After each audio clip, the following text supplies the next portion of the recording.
రేపు పెట్టుబడి సాయం కింద అన్నదాత సుఖీభవలో ఇస్తామని చెప్పి స్పష్టంగా మాటించాం అధ్యక్ష.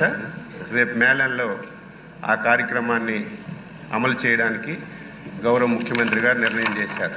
అయితే కేంద్ర ప్రభుత్వం అధ్యక్ష 42 లక్షల మందికే ఇస్తుంది. ఎందుకంటే వెబ్ల్యాండ్లో ఎవరైతే నమోదు చేసుకోబడతారో వారికే కేంద్ర ప్రభుత్వం సాయం చేస్తుంది అధ్యక్ష.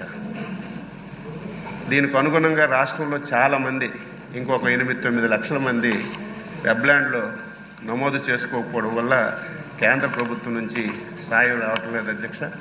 అదేవిధంగా చాలామంది కౌలు రైతులు కూడా మన రాష్ట్రంలో 90% మంది కౌలు రైతులు ఉన్నారు.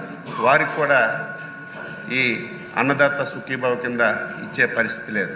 అందుకే ముఖ్యమంత్రి గారు స్పష్టంగా చెప్పారు, ఇటు భూమి లేనటువంటి నిరుపేద రైతులు ఎవరైతే కౌలు రైతులు ఉన్నారో వాళ్ళకు కానీ, వెబ్ల్యాండ్లో లేనటువంటి వాళ్ళకి కానీ తప్పనిసరిగా ఈ పరిహారం అందించాలని చెప్పి నిర్ణయం చేశారు.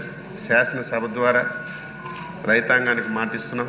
అర్హత కలిగిన ప్రతి ఒక్కరికి కూడా రేపు ఈ పరిహారం అందిస్తామని చెప్పి శాసనసభ ద్వారా రైతులకు తెలియజేస్తూ, ఇదేదో ఒక పరిహారం కాదు అధ్యక్ష. 2019 నుంచి 24 వరకు ఆగిపోయినటువంటి పథకాలన్నీ కూడా మళ్ళీ సాయిల్ టెస్టింగ్ చేస్తున్నాం, మళ్ళీ యాంత్రీకరణ ప్రవేశపెడుతున్నాం. ముఖ్యమంత్రి గారు 90% సబ్సిడీతో మళ్ళీ స్ప్రింక్లర్లు, డ్రిప్లు ఇచ్చే కార్యక్రమాన్ని తీసుకున్నాం. మళ్ళీ ఏదైతే ఇన్సూరెన్స్ కూడా మంచి కార్యక్రమం అధ్యక్ష. కేంద్ర ప్రభుత్వం, రాష్ట్ర ప్రభుత్వం కలిసి ఒక 2% రైతు కాంట్రిబ్యూషన్ తీసుకుని బ్రహ్మాండమైనటువంటి ప్రోగ్రాం ఉంటే ఉచిత పంటల బీమా అని చెప్పి మొత్తం స్కీమ్ అంతా ఎత్తేసారు. మళ్ళీ పాత విధానాన్ని ఈ రాష్ట్రంలో తీసుకొచ్చి మరి పంటల బీమా కార్యక్రమం తీసుకుంటున్నాం.